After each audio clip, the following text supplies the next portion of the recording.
Ms. Thor. Thank you, Mr. Chair and members of the committee. My name is Thor, and I am the Chief Program Officer for the ARC Minnesota. Thank you for the opportunity to provide testimony today in support of Senate File 473.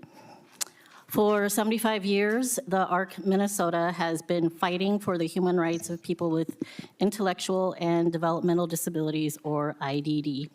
I'm sorry, I forgot my reading glasses, so I'm going to have to hold this up. Plenty of us here can offer you ours. Oh, that's perfect. There you go. Senator Kunish and I have the same prescription. Thank you again for the opportunity to provide testimony today in support of Senate File 473, which would place a constitutional amendment on the November 26th general election ballot to have voters decide whether to pass a Minnesota Equal Rights Amendment. For 76 years, the ARC Minnesota has been fighting for the human rights of people with intellectual and developmental disabilities. We are a statewide nonprofit organization that has been instrumental in many policy and systems change efforts, including getting disabled people out of institutions and into integrated settings, and mainstreaming disabled students into public schools.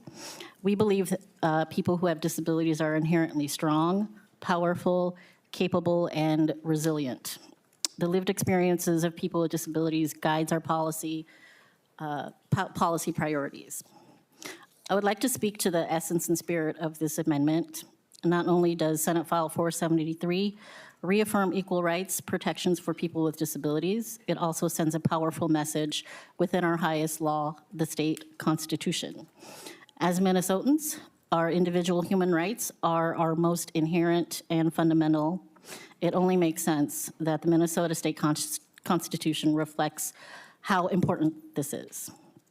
To have the human rights of disabled Minnesotans recognized in our state constitution means that we are seen as a community that has worth, dignity, and are valued members of our state.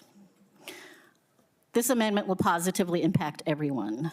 Disability can happen to anyone, no matter what your background is, no matter what skin color you have, no matter what gender you identify as. Disability is an identity that intersects with all others. As a disabled Hmong woman, I know this to be true. My lived experience mirrors that of many other disabled people who identify as a person of color, an immigrant, or other marginalized identities. I know what it's like to experience discrimination based on my disability, ethnicity, and race.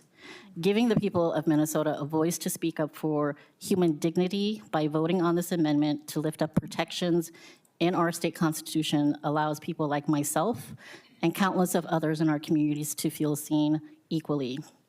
Again, Mr. Chair, thank you for this opportunity to testify today. Thank you, Senator Kunish, and I'm happy to answer any questions that you might have.